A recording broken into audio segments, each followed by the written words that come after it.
Bem, o nosso tema nesta noite, dando continuação ao de quarta-feira passada, é as 7 trombetas de Apocalipse, a segunda parte. E eu gostaria de ler na Palavra de Deus o capítulo de número 9, a partir do versículo de número 13, onde nós lemos que o anjo do Senhor toca a trombeta que lhe é dada e uma série de eventos se desdobram a partir de então. Apocalipse capítulo 9, versículo 13 em diante então. E tocou o sexto anjo a sua trombeta, e ouvi uma voz que vinha dos 4 pontas do altar de ouro que estava diante de Deus, a qual dizia ao sexto anjo que tinha a trombeta: solta os 4 anjos que estão presos junto ao grande rio Eufrates. E foram soltos os 4 anjos que estavam preparados para a hora, e dia, e mês, e ano, a fim de matarem a terça parte dos homens. E o número dos exércitos dos cavaleiros era de 200 milhões, e ouvi o número deles. E assim vi os cavalos nesta visão, e os que sobre eles cavalgavam tinham couraças de fogo, e de jacinto e de enxofre, e as cabeças dos cavalos eram como cabeças de leões, e de suas bocas saía fogo e fumaça e enxofre. Por estes 3 foi morta a terça parte dos homens, isto é, pelo fogo, pela fumaça e pelo enxofre que saíam das suas bocas. Porque o poder deles está na sua boca e nas suas caudas, porquanto as suas caudas são semelhantes a serpentes e têm cabeças, e com elas danificam. E os outros homens que não foram mortos por estas pragas não se arrependeram das obras de suas mãos, para não adorarem os demônios e os ídolos de ouro e de prata e de bronze e de pedra e de madeira, que nem podem ver, nem ouvir, nem andar. E não se arrependeram dos seus homicídios, nem das suas feitiçarias, nem da sua fornicação, nem dos seus furtos. Queridos irmãos, nós voltamos a este ponto então. Você deve se recordar que nós paramos no capítulo 9, quarta-feira passada, no versículo de número 11, que diz: e tinham sobre si, isto é, aqueles horríveis gafanhotos que saem do abismo, aquele enxame, aquela multidão, e tinham sobre si rei. O anjo do abismo, em hebraico, era o seu nome, Abaddon, e em grego, Apolion. E nós vimos que essa é uma referência a Satanás, que ao longo deste período, da primeira à segunda vinda do Senhor Jesus Cristo, lidera os demônios, em cada época, em cada nação, em cada cultura, em sua missão de engano, de opressão. Isso significa que Satanás, como líder destes demônios, dessa multidão, ele incita o mal, ele enche o mundo de demônios. Nós lemos logo no início, não é? No versículo 1 e 2, que abriu-se o poço do abismo e subiu fumaça do poço, como a fumaça de uma grande fornalha, e escureceu-se o sol e o ar, e como essas coisas representam aqui a influência e a operação maligna sobre todo o mundo, liderada por Satanás. E você deve recordar-se que nós estamos tratando aqui de símbolos, grandes símbolos, que acontecem ao longo de toda a história. Marque isso, não um momento, não um período histórico apenas, não um evento, mas ao longo de toda a história, desde a primeira vinda à segunda vinda do Salvador. E nós vimos vários exemplos, quarta-feira passada, dessas operações demoníacas, da maneira como Satanás controla a mente dos homens através de sua literatura, de sua filosofia, de suas instigações, como ele constrói um tipo de música que martela na mente e na consciência dos homens, como ele produz literatura, visões de mundo, dogmas, heresias e ideias não bíblicas, e assim ele controla as culturas e as nações ao longo da história, fruto do trabalho demoníaco em todo o mundo, em toda a cultura. E nós vimos por último, em nossa última consideração, sobre esta praga de gafanhotos, que é descrita aqui dos versículos 7 ao versículo 11. Nós vimos como essa é uma figura da operação dos poderes das trevas no coração dos homens. Aqui estão, então, demônios roubando a luz toda a luz, isto é, toda a justiça verdadeira dos homens, roubando toda a alegria, toda a paz, todo o entendimento e toda a verdade. E no versículo 11, onde nós concluímos, o seu rei é o anjo do abismo, destruidor, Satanás, não é? Satanás está operando aqui. E toda essa imagem, esta pintura, esta figura horrorosa que nós lemos aqui, representa a operação de Satanás e seus demônios ao longo de toda a história. Fumaça do abismo, gafanhotos, destruição, engano, cobrindo o sol, a lua, as estrelas, a luz. Tudo isso acontecendo. O foco aqui deste momento, desse período da primeira vinda ao retorno de Cristo, é a operação satânica no mundo, sobre os homens, no coração e na mente dos homens. Mas agora, a partir do versículo 13, o sexto anjo ele toca a sua trombeta, e essa trombeta ela irá descrever guerra, mas não uma guerra em particular, mas sim todas as guerras, do passado, do presente e do futuro, todas as guerras terríveis que ocorrerão sobre toda a terra até o final. Observe este versículo então 13. Tocou o sexto anjo a sua trombeta e ouvi uma voz que vinha das quatro pontas do altar de ouro que estava diante de Deus, a qual dizia ao sexto anjo que tinha a trombeta: solta os 4 anjos presos junto ao grande rio Eufrates.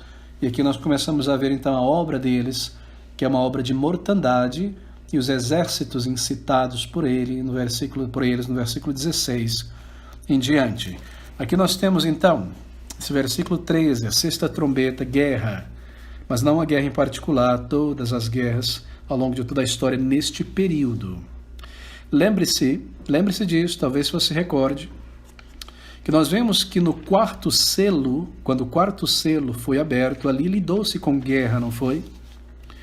Mas ali é mencionado guerra como provação e tribulação que o crente deve sofrer também, junto com o resto do mundo, as guerras que sobrevêm sobre este mundo, e o crente deve passar por elas. Mas aqui, neste capítulo 9, nesta sexta trombeta, a guerra ela é vista como punição, como advertência ao não crente. Lá no quarto selo, guerras ao longo da história, o crente passará por elas, tendo que sofrer com o mundo. Aqui são guerras que acontecerão como advertência ao ímpio, ao não salvo. Nós lemos nesse versículo sobre um altar de ouro. Esse capítulo é permeado de pequenos simbolismos. E logo na sequência nós lemos sobre um altar de ouro. E aqui está esse altar de ouro, no versículo de número 13, tocou o sexto anjo a sua trombeta e ouvi uma voz que vinha das 4 pontas do altar de ouro. Esse altar de ouro aqui é o mesmo do capítulo 8, versículo 3, a segunda parte. Orações de todos os santos sobre o altar de ouro que está diante do trono. Observe como esses simbolismos se repetem na narrativa simbólica aqui. No capítulo 8, versículo 3, esse mesmo altar é onde as orações dos santos são derramadas, misturadas com a intercessão de Cristo e elevadas a Deus. Deus, ao longo da história, ouve o clamor do seu povo, e esse clamor sobe a ele porque é misturado com a intercessão de Cristo, o incenso representando isso, nós vimos. Mas aqui no capítulo 9, o Senhor ele está respondendo aos santos, à oração dos santos, com uma voz que sai desse altar, das 4 pontas do altar, que simboliza orações respondidas. No lugar onde a oração é oferecida no capítulo 8, as orações também são respondidas como uma voz saindo das 4 pontas do altar. 4 pontas, você se recorda em Levítico, não é? Aquele altar onde o sacrifício era colocado, quadrado, tinha pontas onde o animal era amarrado nessas 4 pontas para ser entregue, oferecido ali. E a voz que vem do altar é a voz do Senhor falando. E a voz que sai dali, obviamente, por Deus ter ouvido as orações do seu povo, é uma voz que vai trazer julgamento sobre as nações ímpias, porque essas guerras que irão acontecer aqui são de advertências contra o ímpio. E nós ouvimos que a voz diz que os anjos que estão junto ao rio Eufrates devem ser libertos. Versículo 14, a qual a voz dizia ao sexto anjo que tinha a trombeta, solta os 4 anjos, são outros 4 anjos agora, que estão presos junto ao grande rio Eufrates. Bem, esse rio ele representa naturalmente, na história bíblica, a Síria e a Babilônia. E aqui, como simbolismo, representa o mundo iníquo, as nações iníquas pagãs. Bem, esses anjos, 4 anjos, tratam-se de 4 anjos maus que se deleitam em incitar a humanidade à guerra, de modo que Deus usa aqui a guerra para divertir o ímpio. Assim, a guerra, meus irmãos, ela está inclusa no decreto de Deus para esse período da primeira à última vinda do Senhor. E nós lemos aqui pelo simbolismo que guerra só virá no dia, na hora e no mês e no ano determinado por Deus. Versículos 15, foram soltos os 4 anjos que estavam presos para a hora, dia, mês e ano, a fim de matarem a terça parte dos homens.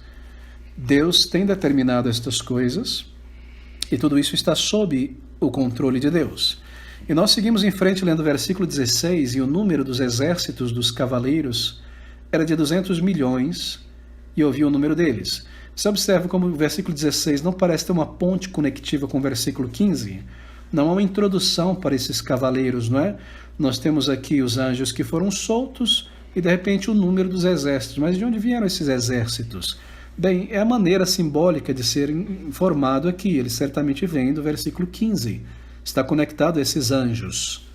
Os anjos mostram que isso é uma operação permitida por Deus, mas esses exércitos representam esta operação na terra. Mortandade, guerra, exércitos, não é, de cavaleiros, 200 milhões. Eu ouvi o número deles. E esses cavaleiros e seus cavalos são aqui descritos de uma maneira muito terrível, não é? Guerra sempre representada por símbolos horríveis, morte é representado aqui em Apocalipse, como nós vimos no caso dos gafanhotos, a simbologia, as coroas, o cabelo, a cauda, etc. E é um número imenso aqui desses cavalos e cavaleiros. Não são cavalos comuns, marque isso. Você observou que sai fogo da boca, fumaça da boca, enxofre. Não são comuns porque eles representam artefatos de guerra, armas de guerra, que irão destruir os homens ao longo da história. Canhões, foguetes, bombardeios, fogo, guerra, fumaça, enxofre, ácido, gases, todos os tipos de coisas. São representações das guerras ao longo da história, e conforme nós chegamos próximo do final, isso se torna mais claro, não é? O poderio armamentício das nações e a capacidade destrutiva pela pólvora, pelo fogo, pelo laser, e essas coisas são representadas aqui por esses animais e fogo e enxofre que saem de suas bocas, e todo esse simbolismo, não é, de destruição que nós vemos aqui neste versículo. Assim, não são cavalos comuns, lembre, são figuras da guerra e do armamentício e da destruição, anjos maus que incitam os homens à guerra, à produção bélica, a um estado belicoso, sempre belicoso, continuamente belicoso, e à destruição. E o que é que nós temos aqui, então? O que nós temos aqui é que, através de todo esse período, eu sempre volto a recapitular isso, da primeira vinda, da segunda vinda de Jesus, porque Apocalipse está lidando com isso. O Senhor Jesus Cristo, ele rege todas as coisas de acordo com o seu decreto. Meus irmãos, é Ele quem abre os selos.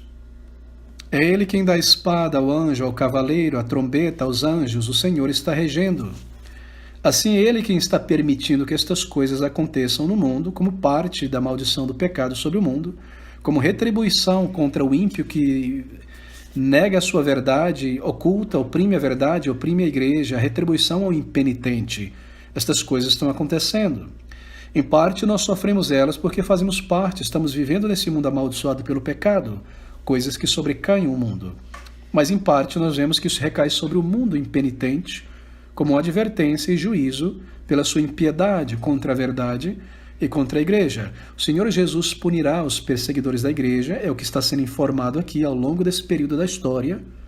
Ele punirá os perseguidores da igreja e ele infligirá sobre eles desastres em todas as esferas da vida física, econômica, espiritual.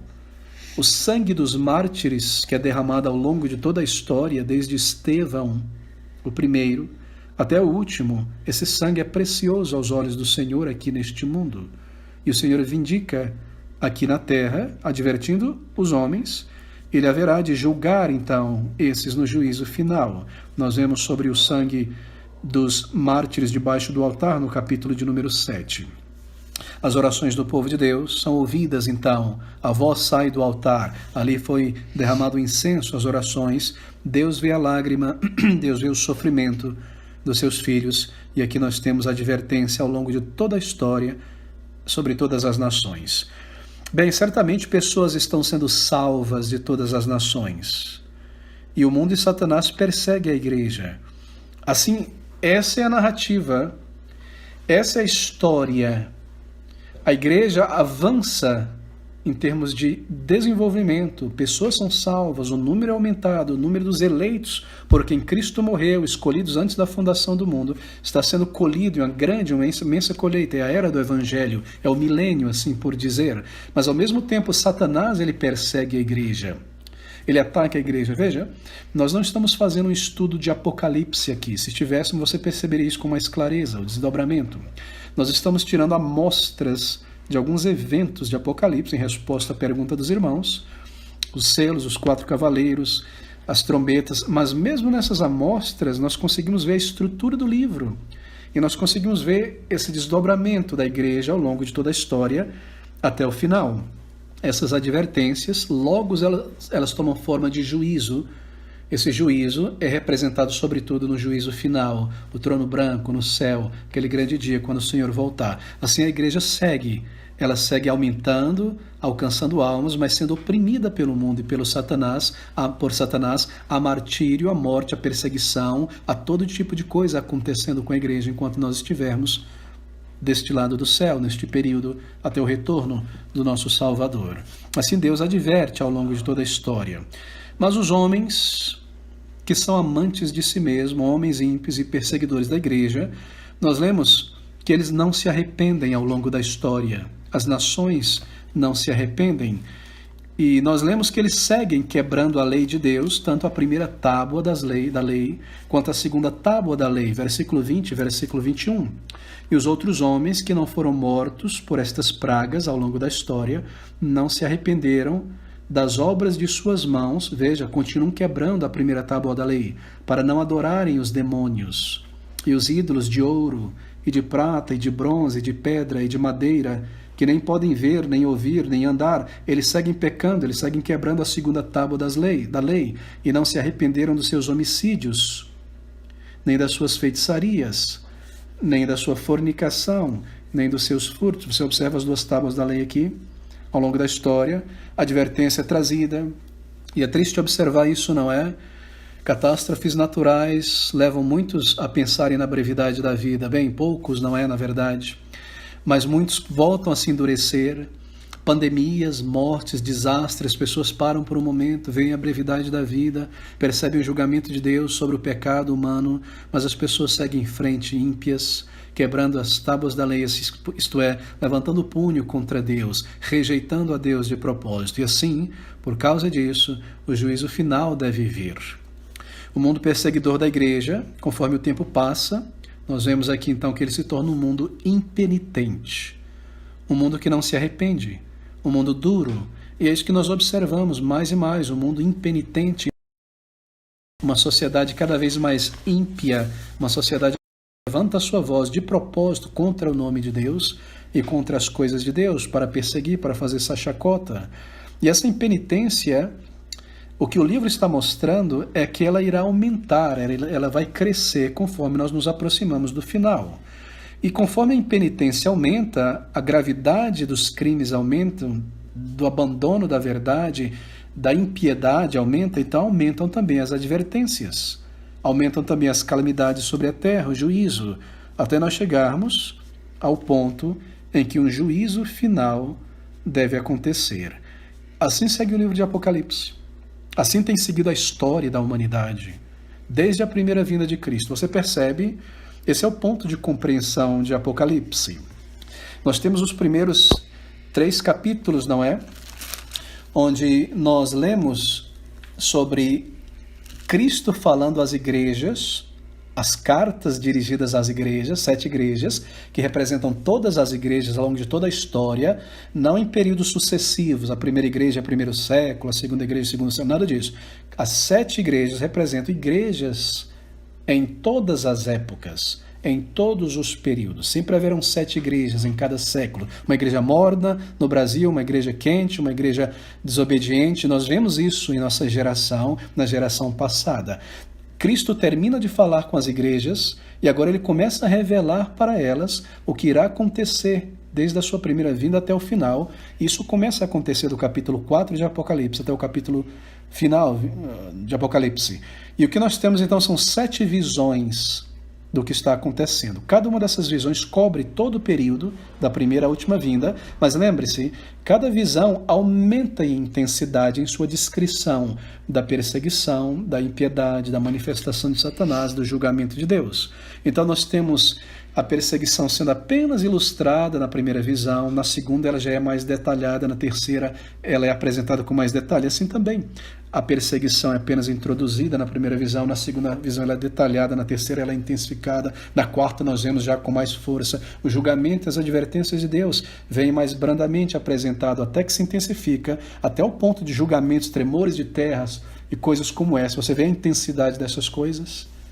As visões seguem assim nesses 7 ciclos, ou 7 visões, assim por dizer, tratando todo o período do início da primeira vinda de Cristo à última vinda. E conforme nós vamos nos aproximando da última visão, dos capítulos finais de Apocalipse, a perseguição, a operação satânica, as advertências de Deus, os julgamentos de Deus tomam formas ou simbolismos muito mais gráficos, fortes, porque assim irá acontecer no final.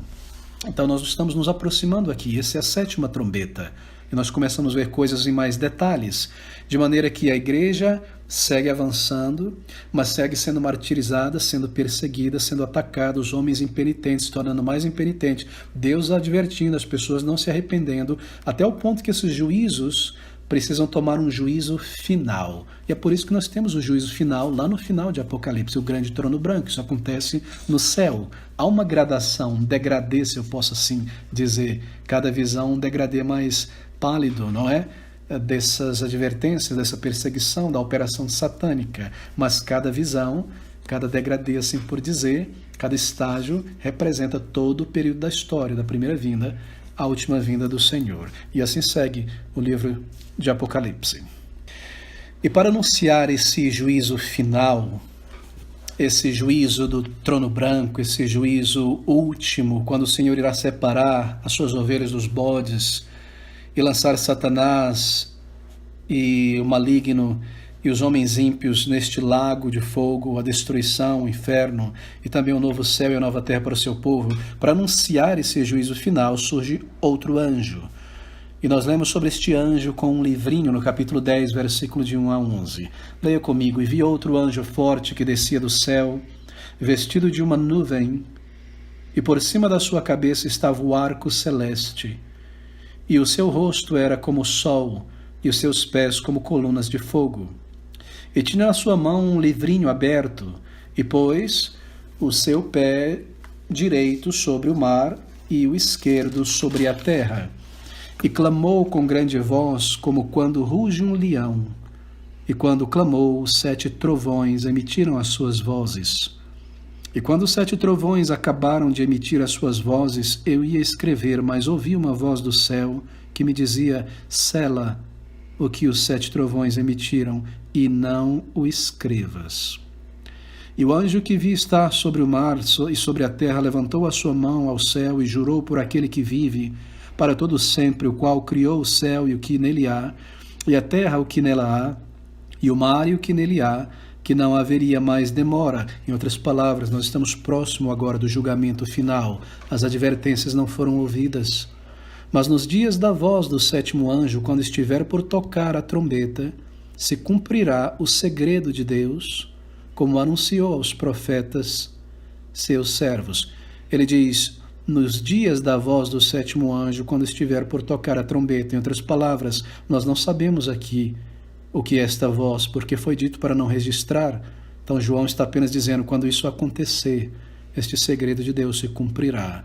Não nos é dado conhecer isso. É ocultado de nós também, como igreja. E a voz que eu do céu tinha ouvido tornou a falar comigo e disse: vai, e toma o livrinho aberto da mão do anjo que está em pé sobre o mar e sobre a terra. E fui ao anjo, dizendo-lhe: dá-me o livrinho. E ele me disse: toma-o e come-o, e ele fará amargo o teu ventre, mas a tua boca será doce como mel. E tomei o livrinho da mão do anjo e comi-o, e na minha boca era doce como mel. E havendo-o comido, o meu ventre ficou amargo. E ele disse-me: importa que profetizes outra vez a muitos povos e nações e línguas e reis. Bem, nós lemos então sobre este grande, imenso anjo. No versículo 1, um forte anjo que descia do céu vestido numa nuvem, um anjo tremendo, um anjo gigante na verdade, porque nós lemos que o seu pé direito está no mar e o seu pé esquerdo sobre a terra. Isso significa dizer que ele consegue se mover de um espaço para o outro do mundo em uma velocidade incrível. E o simbolismo aqui é que esse anjo agora ele está intimamente associado com o Senhor Jesus Cristo. Veja, parece, mas não é o Senhor Jesus Cristo aqui representado. É uma representação da santidade. Esse anjo representa a santidade, a justiça e o amor de Deus. A santidade de Deus é representada pela face do anjo. Nós lemos que este anjo, ele tinha a face como do sol. E essa santidade de Deus é representada aqui. O julgamento de Deus é representado pela nuvem, de onde trovões, relâmpagos saem. E a misericórdia de Deus é representada pelo arco que está sobre a sua cabeça, o arco da aliança, o arco-íris estabelecido por Deus, ali depois da destruição do mundo, com Noé. Isso representa a misericórdia de Deus, a justiça, a santidade, o amor de Deus. Agora, nós lemos que João não pode registrar o que será dito pelas vozes que são emitidas após a voz desse grande anjo, não é? No versículo 3, e clamou com grande voz, como ruge um leão, e os 7 trovões acabaram de emitir as suas vozes, ele ia escrever, mas nós lemos que ele não pode escrever. E o que significa isso, então? Aqui é uma narrativa de coisas que irão acontecer ao longo da história. Significa, que há fatores, que há agências que determinam o futuro estabelecido por Deus, que nós jamais poderemos saber enquanto estivermos aqui, até que Deus revele. Veja, nós já sabemos muitas coisas que Deus nos revelou que estão acontecendo e irão acontecer nesse período. Os selos, os candeeiros, as trombetas, as taças. Mas há outros princípios operando da parte de Deus sobre o universo, esses 7 trovões, que nós não sabemos o que eles estão dizendo. Isso quer dizer que Deus os selou, não é permitido para nós saber. E o significado disso é este, que nós devemos ser muito cuidadosos em nossas predições do futuro. E isso é muito importante, porque não se deve causar um alarde e perturbar o povo de Deus, ou desencaminhar o povo de Deus da obra de Deus, da fé, da prontidão e da vigilância, por meio de declarações, de predições estranhas que não condizem com o que a Bíblia diz. E nós temos visto isso acontecer ao longo da história, não é? Sobretudo nesses últimos 150 anos. Todo tipo de predições estranhas, de coisas que irão acontecer, que não possuem base revelacional na palavra de Deus. Assim, há certos agentes e coisas que estão operando da parte de Deus que não nos foi dado conhecer. Nós dependemos do Senhor e nos firmamos naquelas linhas gerais que nos são reveladas aqui sobre os acontecimentos, sobre os futuros. Nós devemos ser cuidadosos, então, sobre a nossa predição do futuro. Mas no versículo 6, esse anjo, ele jura que não haverá mais demora. Isto é, o julgamento do mundo virá. A salvação do povo de Deus está perto. O arrebatamento da igreja, a vinda de Cristo, isto é, o arrebatamento de todas as pessoas, não é? O julgamento virá. Nós estamos chegando aqui a um clímax, ao próximo do final. Você percebe? Esse estágio, esta visão, este degradê, como eu utilizei, já mais intenso aqui, está no finalzinho desse ciclo. Está já no finalzinho desta visão. Ela sempre é concluída com o julgamento. Se você observar na sua leitura de Apocalipse, cada ciclo é concluído com o julgamento. E esse julgamento ele é expresso de uma maneira mais detalhada conforme as visões seguem, os ciclos seguem. E aqui nós estamos no final de um ciclo. É por isso que o julgamento está sendo introduzido, o julgamento final. A salvação do povo de Deus está próximo. Mas antes que a 7ª trombeta seja tocada e o juízo final venha, nós temos aqui então, marque isso, atente para isso, antes que o juízo final chegue, antes que a última trombeta seja tocada, nós vamos ter agora nos próximos versículos mais uma recapitulação de toda a história desde a primeira vinda à última vinda de Cristo. Porém, essa pequena recapitulação, ela será do ponto de vista do sofrimento, do poder e da vitória da igreja. Antes, o foco estava sobre a operação de Satanás ao longo desse período, não é? Do milênio, da era do Evangelho. Ele volta o foco agora para um outro ângulo, que é a igreja. A igreja, o seu sofrimento, o seu poder e a sua vitória final. Se você puder ver minha mão aqui na câmera, é um objeto que possui vários ângulos. Aqui estão os dedos, aqui está o punho, não é? A lateral. Imagine que cada visão está cobrindo toda a minha mão, o período da primeira vinda, a última vinda de Cristo. Mas ao longo dos versículos, o foco é colocado em um ângulo específico. Nós acabamos de ver a operação de Satanás ao longo deste período, este ângulo aqui. Agora nós vamos ver um pouco, recapitulando, a igreja, seu sofrimento, seu poder e sua vitória nesse período. Ele está focando em vários ângulos e a visão será concluída com o julgamento final e a última visão, uma nova visão, virá um novo ciclo, iniciando novamente desde a primeira vinda de Cristo até o seu retorno final, intensificando os elementos. E nós temos aqui então essa recapitulação, cujo ponto de vista é o sofrimento, o poder e a vitória final da igreja, ela é representada por um livrinho que João deve tomar e comer, e pela medição do templo de Jerusalém, e também pelas 2 testemunhas que irão testemunhar ao longo da história, serem mortas em Jerusalém, seus corpos lançados sobre a praça de Jerusalém para apodrecer, as nações festejando, e depois essas testemunhas ressuscitarem. Isso é representado aqui desta maneira. No versículo 2 do capítulo 10, nós lemos: "E tinha na sua mão aquele grande anjo que proclama o juízo final, um livrinho", aqui está, não, essa mini recapitulação, um livrinho aberto na sua mão. "E pôs o seu pé direito sobre o mar e o esquerdo sobre a terra", um pequeno livrinho. E João recebe a ordem de ir até aquele grande anjo, tomar aquele livrinho e devorar o livrinho. E esse livrinho, meus irmãos, representa a palavra de Deus. Esse livrinho, na mão do anjo, é uma representação do Evangelho, a palavra de Deus ao longo desse período da história. É claro que é. Veja o Salmo 119, apenas um de vários versículos, na verdade. Salmo de número 119, versículo de número 3, como a palavra de Deus é comparada a algo doce, a algo maravilhoso. 103, na verdade, 119, 103. Essas palavras: "Ó, quão doces são as tuas palavras ao meu paladar, mais doces do que o mel à minha boca." E essa ideia, lembre-se que o simbolismo de Apocalipse, nós já tratamos disso, está fortemente baseado no simbolismo do Antigo Testamento. Muitas coisas aqui. A palavra de Deus é representada desta maneira. E nós vemos então no capítulo 10 de Apocalipse, que no versículo 10 do capítulo 10, que João: "Tomei o livrinho da mão do anjo e comi-o, e na minha boca era doce como mel. E havendo-o comido, meu ventre ficou amargo." Esse pequeno livrinho na mão deste grande anjo representa o Evangelho, a Bíblia, a palavra de Deus, o Evangelho em particular, que será pregado ao longo de toda a história. Atente para isso, nós estamos recapitulando aqui. Ele vai e toma esse livrinho, e ele o engole.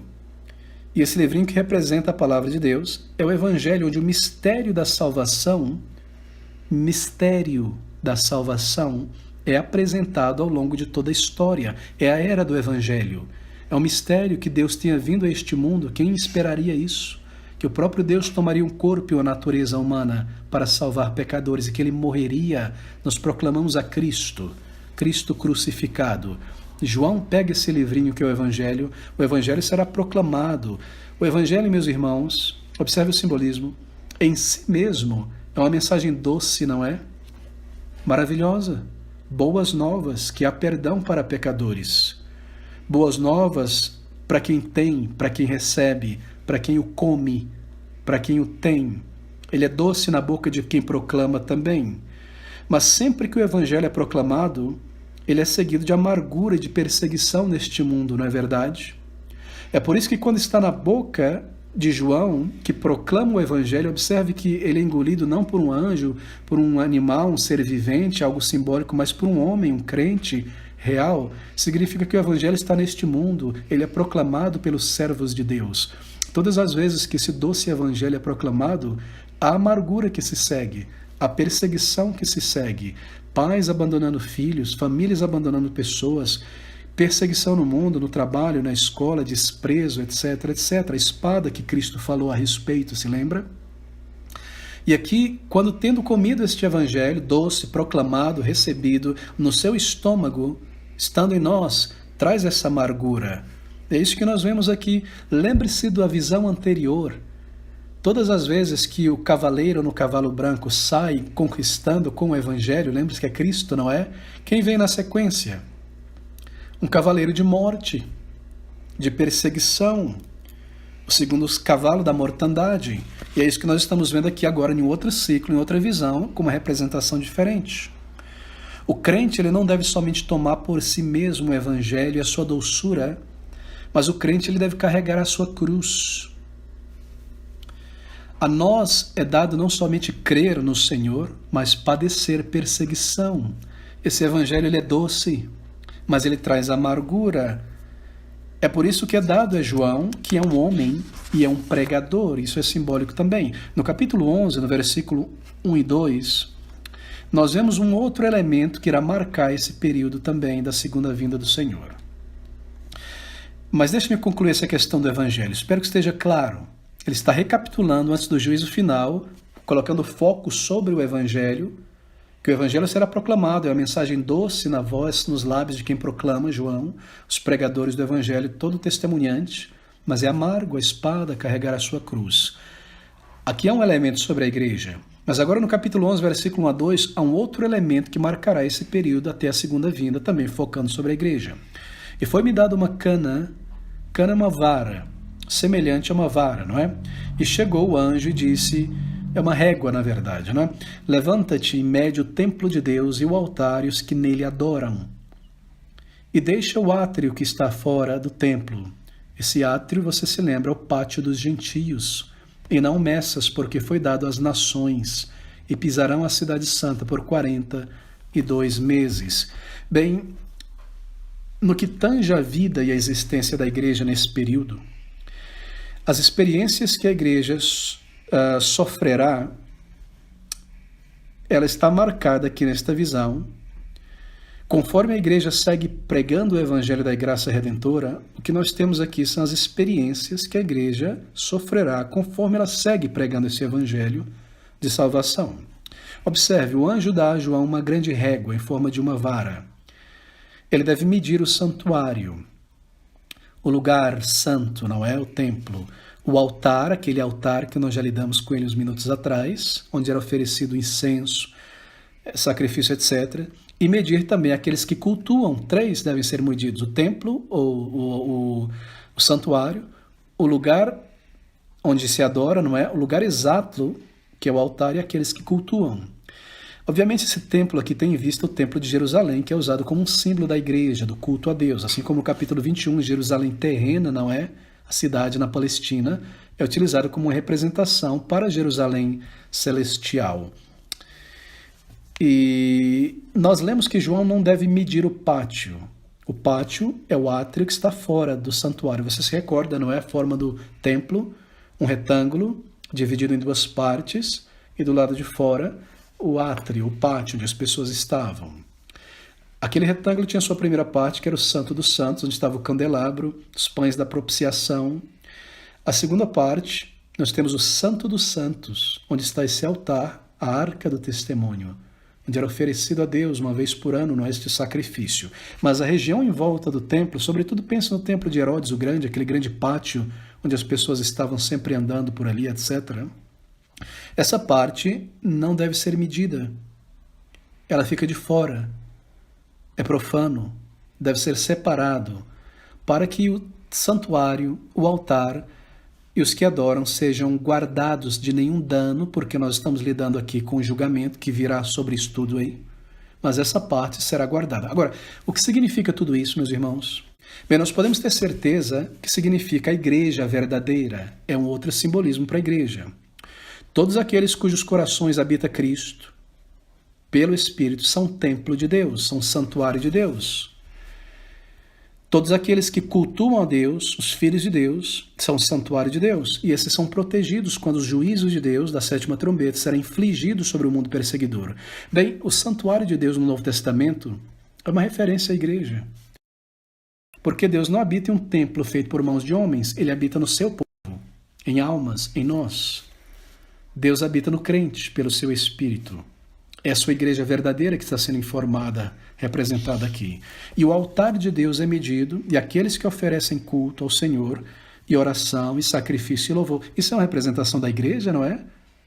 A igreja onde Deus habita, o povo de Deus oferecendo sacrifícios de louvor sobre o altar, orações sobre o altar, na presença do Senhor, e eles que adoram. Mas essa proteção do Senhor, ela não se estende ao pátio, porque João não deve medir o pátio. Agora, entenda isso. Preste muita atenção. Não durma aqui. O pátio não foi medido, embora seja parte do templo. Aqueles que, embora estejam na igreja, ao longo da história, dentro da igreja física, dentro das paredes da igreja local, não são crentes verdadeiros, são representados aqui. Membros nominais da igreja, eles ainda estão no mundo, em seus corações. Aqui só é medido, protegido, você mede algo para saber, para possuir, para conhecer. Só é medido o santuário, o altar e os adoradores. O pátio em volta, que é parte do grande templo, não é medido.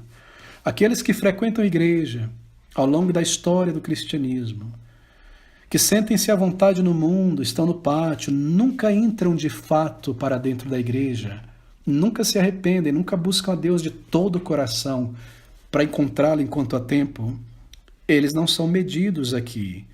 Eles ficam ali, eles não estão protegidos contra o julgamento de Deus. Naquele dia muitos me dirão, que dia? O dia de julgamento. Senhor, Senhor, não estivemos nós em teus átrios?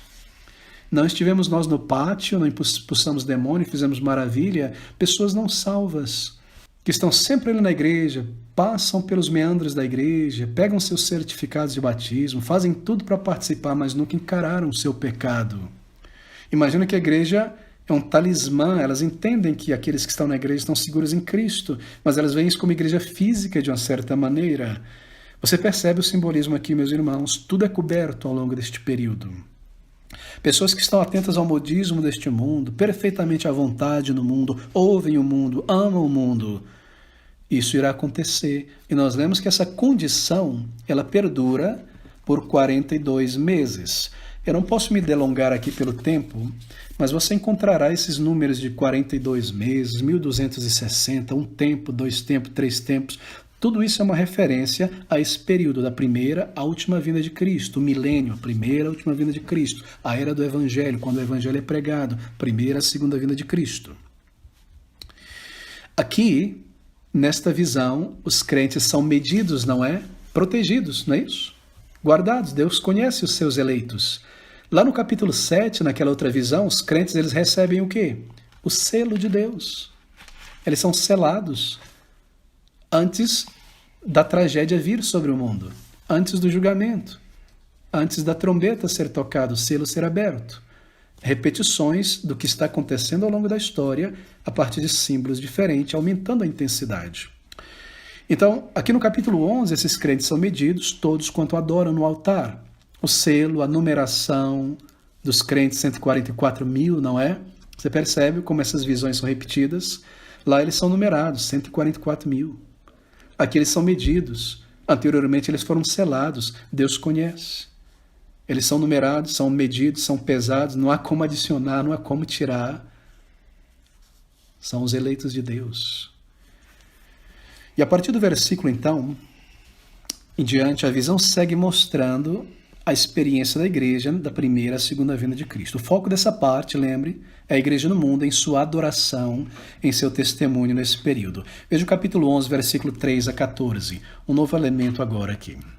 Não vou ler tudo porque o nosso tempo passa. As duas testemunhas, então. É a igreja ainda. Ela foi medida nos primeiros versículos, agora está a igreja em uma atitude diferente. E darei poder às minhas duas testemunhas e profetizarão por 1260 dias, primeira, a última vinda de Cristo, milênio, no versículo anterior, 42 meses, é o mesmo período. E profetizarão por 1260 dias vestidos de sacos. Nós não temos tempo para mostrar a significação dos meses, dos dias, dos tempos. Há uma nuance diferente, mas se refere ao mesmo período. E essas duas testemunhas profetizarão por 1260 dias vestidas de saco. Estas são as duas oliveiras e os dois castiçais que estão diante de Deus, do Deus da terra. E aqui nós lemos que se alguém lhes quiser fazer mal, então nós lemos julgamento, fogo sairá da sua boca, etc., poder para fechar o céu, versículo 6. Mas no versículo 7 nós lemos: e quando acabarem o seu testemunho, o período de testemunharem, esse período de 1260 dias, um pouquinho antes do retorno de Jesus, a besta que sobe do abismo lhes fará guerra e os vencerá e os matará. E jazerão seus corpos mortos na praça da grande cidade, que espiritualmente se chama Sodoma e Egito, onde o nosso Senhor Jesus também foi crucificado. Mas Jesus não foi crucificado nem em Sodoma nem no Egito. Ele foi crucificado em Jerusalém. Bom, então Jerusalém é Sodoma. Jerusalém é Egito. Jerusalém se tornou tão imoral que se tornou uma representação em Apocalipse do mundo perseguidor da igreja. Essas testemunhas serão mortas no mundo, e não ali na Palestina, na cidade de Jerusalém. E os vencerá e os matará, e jazerão seus corpos mortos na praça da grande cidade, que espiritualmente se chama Sodoma, Egito, onde o nosso Senhor também foi crucificado. E os homens de vários povos e tribos e línguas e nações verão seus corpos mortos por 3 dias e meio, e não permitirão que os seus corpos mortos sejam postos em sepulturas. E os que habitam na terra se regozijarão sobre eles, e se alegrarão e mandarão presentes uns aos outros, porquanto estes 2 profetas tinham atormentado os que habitam sobre a terra. Bem, uma vez que nós compreendemos esse ponto anterior, não é difícil entender o que nós vamos ver aqui. Uma vez que nós lembramos que o templo é medido aqui, o átrio, os santuários, adoradores, é a igreja é perseguida, não é difícil entender agora essas duas testemunhas. Porque essas duas testemunhas, elas continuam a representar a igreja ao longo da história, mas veja, elas estão representando aqui em particular a igreja em sua militância, a igreja dando testemunho, através dos seus ministros, pastores, missionários, ao longo desse período. O fato de que são duas testemunhas está enfatizando aqui o ministério missionário da igreja ao longo desse período. Porque, claro, você se recorda a parábola das duas testemunhas? Você se recorda o Senhor enviando de 2 em 2 para o testemunho do Evangelho? Você se recorda que pela boca de 2 testemunhas ou 3, tudo será estabelecido? Aqui a igreja como testemunhando o Evangelho ao longo da história, como igreja organizada. 2 oliveiras, 2 castiçais. Possivelmente a igreja representada aqui, oliveiras, o óleo, e o castiçal, não é? Para o testemunho, a lâmpada, a luz. O óleo é a palavra. A igreja não é a coluna e o baluarte da verdade. Ela não proclama a verdade que é a Bíblia. Não é um luzeiro, um farol. Aqui está o azeite desse luzeiro, que é a palavra pelo Espírito. Então essas duas testemunhas é oliveira, é castiçal, é a igreja militante testemunhando com a palavra, projetando a palavra lá no meio da Amazônia, entre os Yanomamis, na China, na Coreia do Norte, em todo lugar, ajudada como estrutura missionária para seguir em frente. Muito bem. A igreja como organização funcionando através de seus ministros, nesse período de 1260 dias, assim como os 42 meses, um tempo, 2 tempos. Lembre-se que 42 aqui multiplicado, não é? Bom, nós vamos chegar a 1260 dias, mas esse é um outro ponto.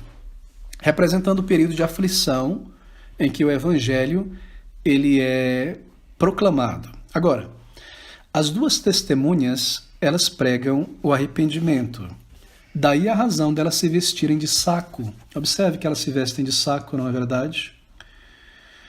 No versículo de número 3, profetizarão por 1260 dias, vestidas de saco. Saco do Antigo Testamento, saco e cinza, arrependimento. Meus irmãos, a essência está aqui. A mensagem do Evangelho é uma mensagem que proclama arrependimento. As primeiras palavras do Senhor Jesus Cristo em Marcos 1,15, ao iniciar o seu ministério público, foi: arrependei-vos e crede no Evangelho. E essa é a mensagem que a igreja carrega e porta ao longo da história. A igreja avançando, ela prega o arrependimento de pecados e a fé no Senhor Jesus Cristo, mas o foco é arrependimento, que arrependei-vos, somos embaixadores de Cristo, arrependei-vos, crede no Senhor. E aqui está.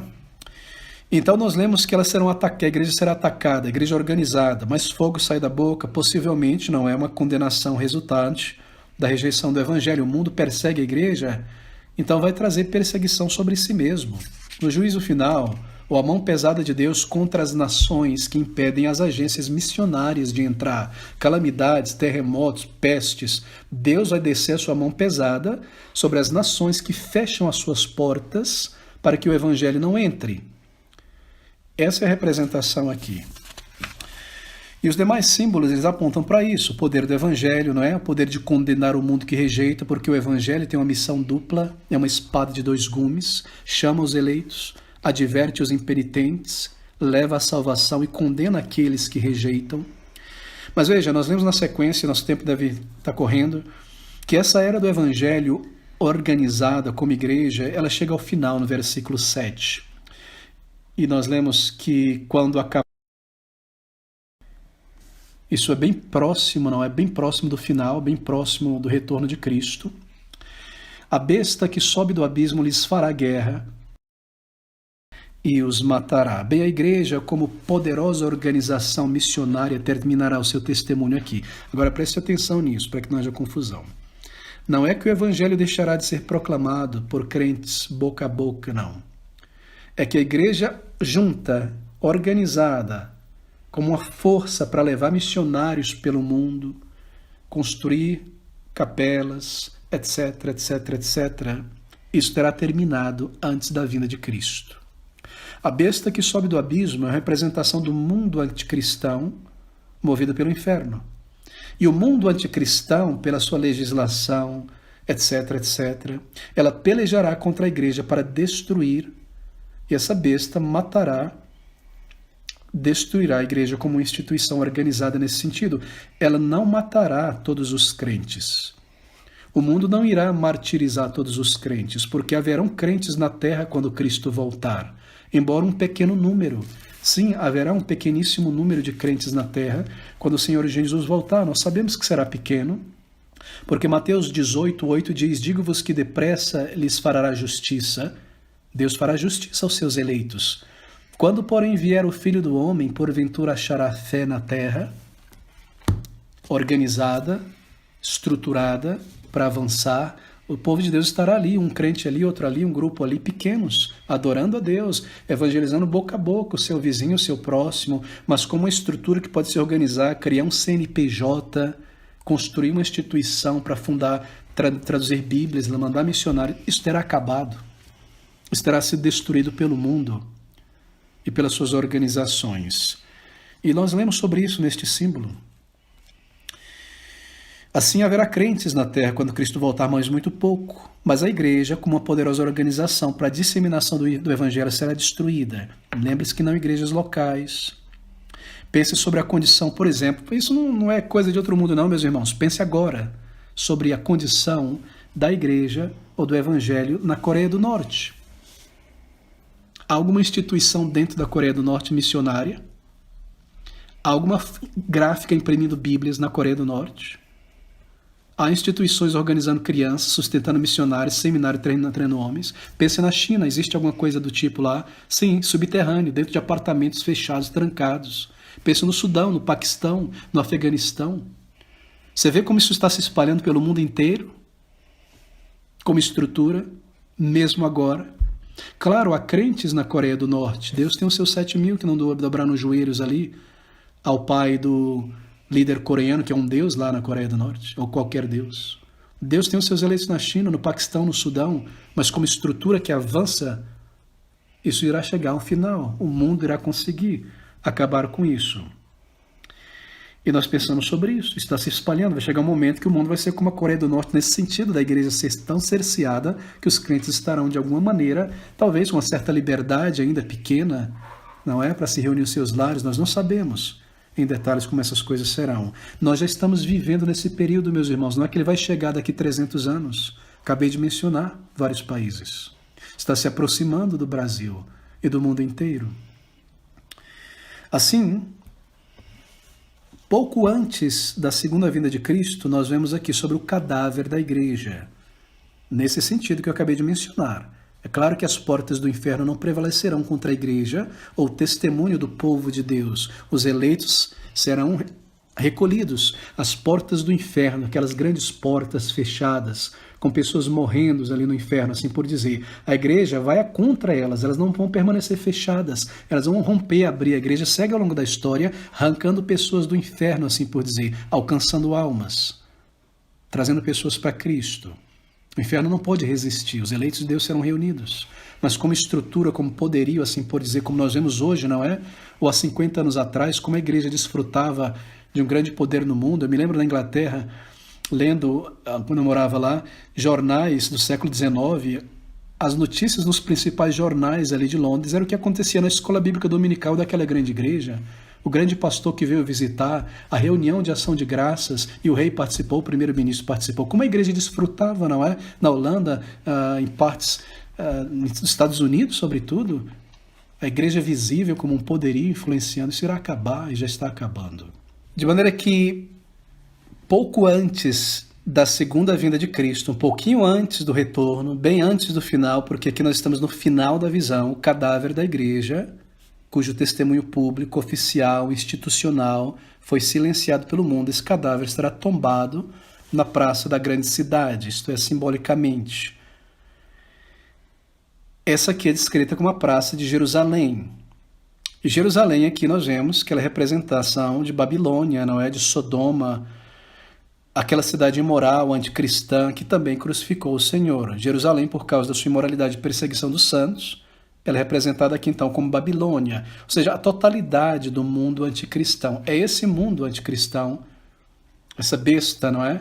Organizada, que sobe do abismo, Satanás influenciando, essa força que consegue de alguma maneira cercear a igreja organizada, matá-la, assim por dizer, e é nesse mundo que está. Nós vemos em toda parte isso acontecendo, literalmente prédios de igrejas sendo derrubados, coisas que eram admiradas, não é? Históricas, 300, 500, 600 anos, mas esse é um detalhe apenas, estamos falando sobre prédios, mas uma representação do que está acontecendo. Assim, quando nós lemos que o cadáver da igreja, ela está jogada na praça da grande cidade, isso simplesmente significa que bem perto do final, a igreja, da maneira como eu acabei de descrever, ela estará morta no meio do mundo. Ela não mais existe como uma instituição de influência, de poder missionário, como antes. Os seus líderes foram mortos, sua voz foi silenciada. Veja Mateus capítulo 24, versículo de número 22. Observe como reverbera aqui. Lembre-se que Mateus 24 está em paralelo com partes de Apocalipse, sobre o final. Também, 24, 22. E se aqueles dias da tribulação, do versículo 21 anterior, se aqueles dias não fossem abreviados, nenhuma carne se salvaria, mas por causa dos escolhidos serão abreviados aqueles dias. Deus não permitirá que o fogo da perseguição se estenda por décadas. Será abreviado, Cristo logo retornará. Quando essas coisas chegarem a essa intensidade, essa ebulição, Cristo logo voltará. Ele não permitirá que seguirá tanto tempo, senão isso acabaria com todos os crentes na face da terra reais. O Senhor logo voltará. E é isso que nós lemos. E aqui está também simbolizado em Apocalipse capítulo 20, essa mesma ideia, esse mesmo sentimento. Versículo de 7 a 9, acabando-se os 1000 anos, lembre-se, primeira vinda, a última vinda, aqui já é uma outra visão, é a visão final, é o ciclo final, acabando-se os 1000 anos, será solto Satanás será solto da sua prisão e sairá a enganar as nações que estão sobre os quatro cantos da guerra, Gog e Magog, cujo número é a areia do mar, para se ajuntar em batalha. Essa é a batalha, a tribulação, a guerra que nós lemos, que é lançada sobre os homens em alguns minutos atrás. E subirão sobre a terra, a largura da terra, e cercaram o arraial dos santos, essa é a igreja, a cidade amada, e de Deus desceu fogo do céu e os devorou. Isto é, logo que essas coisas intensificarem, Cristo vem. Essa é a ideia aqui, nessa última visão. Mas voltando aqui ao nosso ponto, nós lemos no versículo 10, nós estamos aqui no capítulo 9, capítulo de número 11. Nós lemos no versículo de número 10, e os que habitam na terra se regozijarão sobre eles e se alegrarão. Lembre-se que são as testemunhas, não é? Do versículo 3, darei poder às minhas duas testemunhas ao longo da história, vestida de saco, elas são mortas, essa igreja, e os que habitam na terra se regozijarão sobre eles e se alegrarão e mandarão presentes uns aos outros, porquanto estes dois profetas tinham atormentado os que habitaram sobre a terra. Meus irmãos, a gente já está começando a ver isso hoje, 2020. Você não começa a ver, de repente, a alegria das pessoas quando a igreja evangélica, assim, por dizer, se dá mal, é processada, alguma lei em favor da igreja é lançada de lado. Você não começa a ver essa alegria que se manifesta no sorriso da sociedade brasileira. A gente começa a ver isso. Agora, intensifique isso. Quando não houver mais prédios nem instituição no mundo inteiro, a igreja que atormentava o mundo, dizendo arrependa-se, você está vivendo em pecado. A igreja que era chuva no carnaval do mundo, não está mais aqui a chuva no carnaval. Esse povo que dizendo que fornicação é errado, homossexualismo é errado, aborto é errado. Esse povo que fica aí azucrinando a nossa consciência. Não há mais peso na nossa consciência, eles não existem mais. Alegria, vamos celebrar, vamos dar presente, vamos nos regozijar. Acabamos com a influência judaica cristã, como eles gostam de dizer. A era de Aquários, aquelas coisas dos anos 60, não é? Estava vindo para cá, acabamos com isso tudo. Chegamos a uma nova era, vencemos, etc, etc. Se regozijando, sim, talvez celebrando, talvez criando um dia no calendário para marcar isso aqui. Se alegrando, porque se tornaram Sodoma e Gomorra, o mundo inteiro. E não há mais um Ló falando com uma voz pequena àquela sociedade da sua iniquidade, celebrando, fazendo em praça pública o que querem. Isso irá acontecer, isso irá chegar. Agora, a alegria do mundo, nós lemos aqui, é muito prematura, versículo 11. E depois daqueles 3 dias das testemunhas mortas e meio, o Espírito de vida, vindo de Deus, entrou neles, e puseram-se sobre seus pés, e caiu grande. Isso é algo tremendo. A vida de Deus entra neles e ela se põe de pé. Momentos antes do final, não sei, alguns poucos anos, talvez, a igreja ela é restaurada à sua vida, à sua honra e ao seu poder, e ela terá ainda alguma influência. Será que isso está descrevendo algum reavivamento no final? Quando as coisas estiverem muito, muito, muito más mesmo, Deus, para vindicar o seu povo diante da alegria do mundo, Ele vai dar uma vida para mostrar a força, de repente, que assuste a humanidade. E eles começam a perceber que o juízo vem. Será que isso é um avivamento? Se for um avivamento, será extremamente breve, muito, muito breve esse avivamento, porque logo que a igreja ressuscita no versículo 11, no versículo 12, ela ouve uma voz. Observe, lerei do versículo 11. Depois daqueles 3 dias e meio, o Espírito de vida vindo de Deus entrou neles e puseram-se sobre seus pés e caiu grande temor sobre os que ouviram. E ouviram uma grande voz do céu que lhes dizia, para a igreja, claro, subi para aqui. E subiram ao céu em uma nuvem, e os seus inimigos os viram. Atente para isso aqui, muito importante. Aqui está o final do ciclo, o final do estágio, e é concluído com a vinda de Cristo, não é? E o julgamento que logo vai cair. Nós lemos que no momento desse reavivamento, talvez breve, de poucos meses, não sei esse reavivamento, para que o mundo perceba que a igreja nunca foi destruída, nesse exato momento também Cristo vem. No momento pior, quando o mundo se tornou uma Sodoma e Gomorra, e nós temos aqueles sinais preliminares, se você se recorda, não é? Guerras, tumultos, apostasia, grande tribulação, tudo está acontecendo aqui no pano de fundo disso que a gente está lendo aqui, é que o texto não está tocando nisso. Naquele grande momento, Cristo retorna e nós subimos com ele nas nuvens. Não diz Atos que Cristo voltará nas nuvens, nós encontraremos com ele nas nuvens?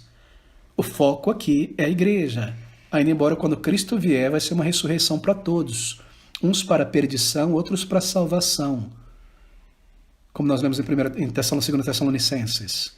Mas aqui naquele momento final, Cristo retorna e ele vem, ele chama o seu povo para subir. Ele arrebata aqueles que estão aqui ainda, tendo ele próprio voltado nas nuvens com toda a igreja que estava no céu, e nós nos encontramos com Cristo nos ares. E terror cai sobre o coração dos homens. Agora, meus irmãos, preste bastante atenção aqui, porque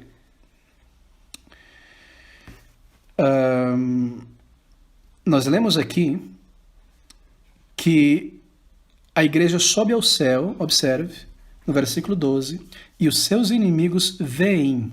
Bom, se os inimigos estão vendo a igreja subir, então não é um arrebatamento secreto, não é? Invisível.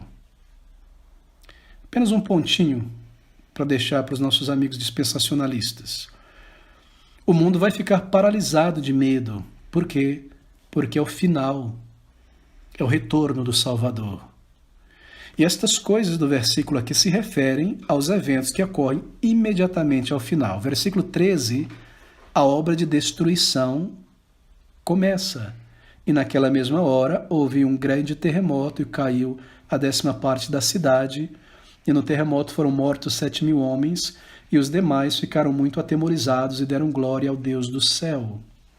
Lembre-se, isso não está narrando aqui cronologicamente o que irá acontecer, senão haveria uma contradição, né? Cristo volta, sobe, ainda tem gente aqui na terra, terremoto. Não, ele está misturando as coisas. É claro, nesse contexto do final, terremotos, inundações, sinais no céu, grande apostasia, grande tribulação, a intensificação dessas pragas de guerras, de erupções vulcânicas. As pessoas estão vendo que algo está acontecendo. A igreja sabe o que está acontecendo. E com o reavivamento da igreja, de repente, eles entenderão a verdade da palavra de Deus. O final está chegando. Essas coisas que estão acontecendo. Agora, tudo está pronto, então, para o juízo final.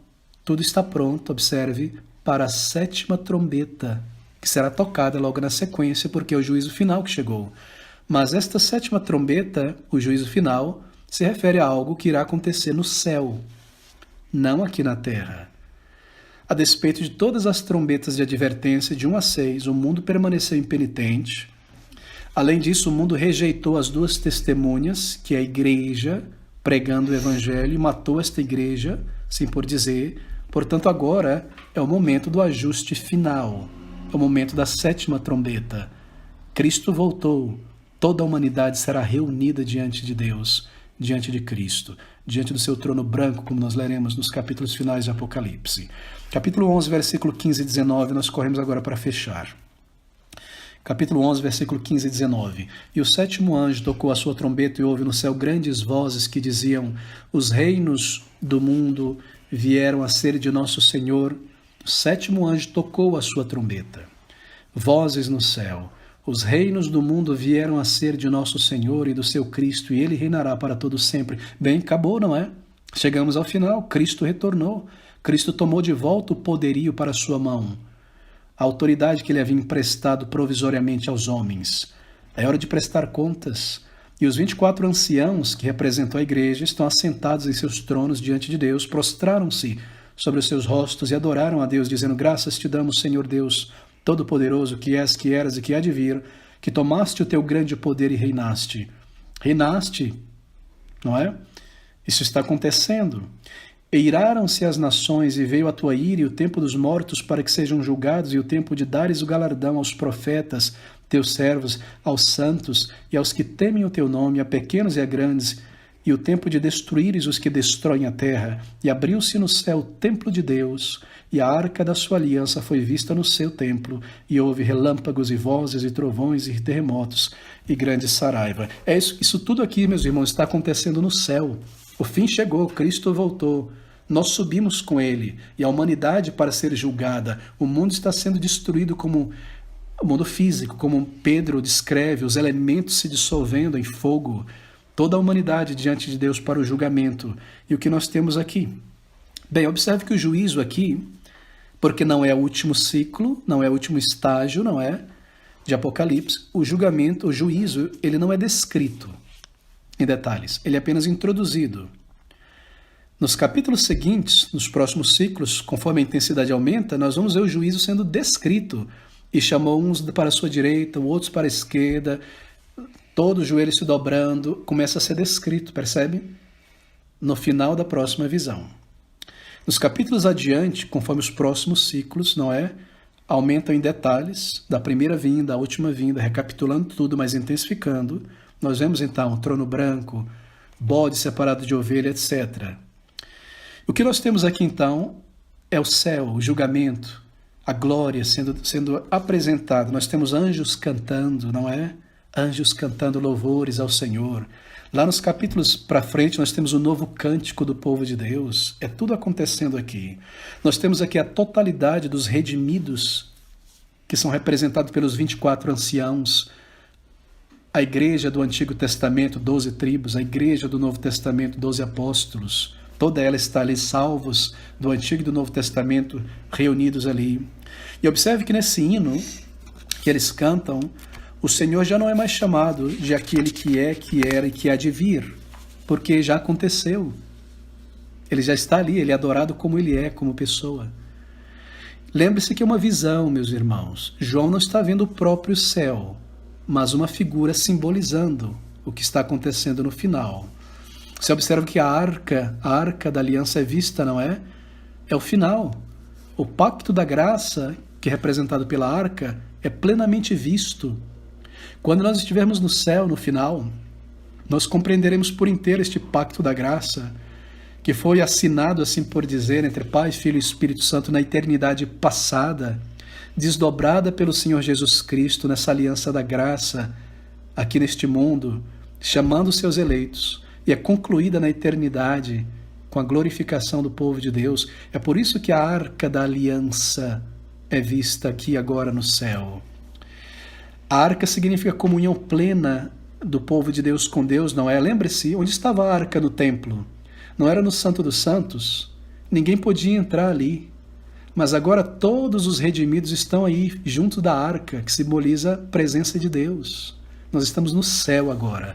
A igreja está no Santo dos Santos, dentro do Santo dos Santos, na presença do Senhor. A arca também, obviamente, significa o trono de Deus. A Bíblia diz que o Senhor habitaria com seu povo, Apocalipse 21 e 22. O seu trono estaria com seu povo, não é? No novo céu, na nova terra. E nós lemos que isso também significa julgamento sobre os ímpios. É por isso que o capítulo é concluído com essas palavras: e houve relâmpagos e vozes e trovões e terremotos e grande saraiva sobre os ímpios, sobre os impenitentes. Então nós concluímos aqui, meus irmãos, as 7 trombetas de Apocalipse. Não é maravilhoso? Há muitos e muitos detalhes que nós não podemos percorrer aqui pelo tempo, mas não é tremendo saber que essas coisas estão acontecendo agora, que o Senhor Jesus Cristo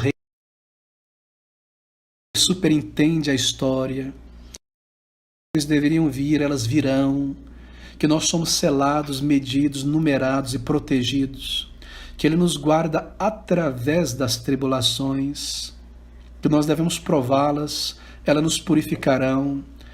Nós lemos sobre a paciência dos eleitos de Deus no capítulo 13 e 14, a fé dos eleitos. Essa é a paciência dos eleitos, isto é, que é exercida no meio das tribulações. A fé que é demonstrada permanecendo firme no meio delas, da apostasia, do abandono.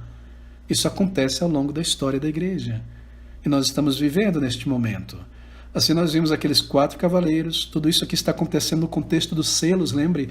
Cristo abrindo os selos, Ele rege toda a história.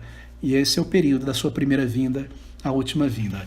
Bem, coisas tremendas, coisas maravilhosas. Eu espero que isso tenha falado a tua consciência, teu coração, tuas afeições. Nós estamos vivendo dentro disso. Nós não podemos viver como mundanos, só por aqui. O nosso choro, meus irmãos, a nossa tristeza deve ser comedida. Cristo reina. Ele controla todas as coisas. A nossa alegria deve ser no Senhor e não com o futebol. Nossas emoções devem ser entregues a essas coisas verdadeiras, almas sendo salvas. A nossa beleza é um caráter transformado. A nossa missão é alcançar almas e proteger a igreja local de Cristo. A nossa bandeira é o Evangelho, a nossa missão é evangelística e não social. Enquanto nós estamos no mundo como igreja, como indivíduos, somos sal da terra, luz do mundo, fazendo o nosso melhor para manter esse mundo, não permitindo que ele apodreça. E a nossa comunhão, meus irmãos, marque isso, é com o Senhor e uns com os outros. Por isso, não abandoneis as vossas congregações, como é costume de alguns. Antes, exortando uns aos outros muito mais, porque o tempo se aproxima do final, ou de partirmos. Nós devemos permanecer firmes como uma agência, pregando o Evangelho enquanto há espaço, levando o Evangelho. O mundo está no maligno, está morrendo. Esse mundo não é nossa casa, nosso trabalho é manutenção do corpo, só manutenção, e não a nossa vida. Se algum crente diz, estou muito cansado, a semana foi cansativa, foi corrida, não posso evangelizar, não posso estar no culto. Sim, você se cansou, mas foi com o Evangelho? Não, foi com o teu corpo, com o teu estômago, provendo para o corpo. Se nós nos cansamos com o Evangelho, então nós podemos dizer, poxa, estou muito cansado realmente, maravilhoso, não estou colocando de lado o nosso trabalho físico, mas eu quero dizer que muitos crentes às vezes dizem, estudei demais, vestibular, o concurso, meu trabalho, eu não vou orar, não vou para a igreja, não vou evangelismo. Semana após semana, nós invertemos, não é? Esse mundo se tornou nosso ídolo, esse mundo se tornou nossa razão de existir, a igreja se tornou um acessório. É o contrário, o mundo é um acessório. Trabalho e manutenção. Nossa vida com o Senhor e com o povo de Deus, nunca deixando um crente escapulir, observando aqueles que estão no átrio e não dentro do santuário, já nasceram de novo de fato. Se um crente precisa ser exortado 1000 vezes para estar com o povo de Deus, para orar, para se santificar, será que já nasceu de novo? Se um crente só tem reclamação que as coisas não foram feitas da maneira dele, será que já nasceu de novo? Se um crente não ama os louvores de Deus, a santidade, a adoração, a reverência, será que já nasceu de novo? Uma pessoa não tem gosto, não gosta daquilo que todo o povo de Deus sempre amou ao longo dos séculos, santificação, belos hinos, evangelismo, comunhão com o povo de Deus. Será que está no pátio, no átrio? A apostasia mostrará isso. Alguns logo se tornarão inimigos da igreja, falando mal, atacando, perseguindo. Outros desaparecerão. E há aqueles que estão ali apenas como presença física, nada fazem por Cristo, por almas. Meus irmãos, essa é uma exortação, esse é o teor dessas palavras para nós, não apenas conhecer os tempos e viver a nossa vida neste mundo, mas colocar os nossos pés no trilho, amar a Cristo, amar os irmãos, amar a palavra e proclamar a palavra. Em quanto tempo, quantos anos nós temos de vida? Não pense lá no retorno de Cristo em 40 anos. Pense na tua própria vida também, mais 20 anos. O tempo que nós temos é o dia chamado hoje, para amar o Senhor, amar os irmãos, santificar a igreja, derramar o nosso sangue pela igreja local, que é o corpo de Cristo, a pupila dos olhos do Senhor. Você percebeu que tudo aqui está em torno da igreja? Esse corpo unido, local, vamos amar a igreja, santificá-la, fazê-la avançar, chamar mais pessoas para Cristo e guardar uns aos outros, até que o Senhor retorne, seguindo em frente, louvando e glorificando o nosso Salvador, carregando o vitupério de Cristo, carregando a cruz de Cristo, conhecendo a Cristo, tendo comunhão com o Senhor. Que essas palavras de Apocalipse mexam em cada um dos irmãos, como tem mexido comigo desde que eu comecei a aprender essas verdades, para quando a gente acordar amanhã e o mundo parecer tão sólido, não é? As coisas materiais, comprar isso para minha casa, E esse plano para o futuro, e o trabalho, e o chefe, aquilo, as coisas, nós lembremos que a verdadeira vida é o que está acima disso. É espiritual, Satanás está trabalhando, o mundo está avançando, as pessoas estão morrendo, os ímpios estão se tornando mais ímpios, mas a igreja segue vitoriosa, selada, pesada, medida, guardada, mesmo através do fogo da provação. Eles não podem tocar as nossas almas. E o Senhor também nos livra e nos preserva para termos um testemunho, para podermos ainda testemunhar. Queridos, tomem essa exortação e guardem no coração as palavras do Senhor Jesus Cristo que nós lemos aqui, não as de João. Palavras do nosso Salvador para nós, para a igreja, até o final.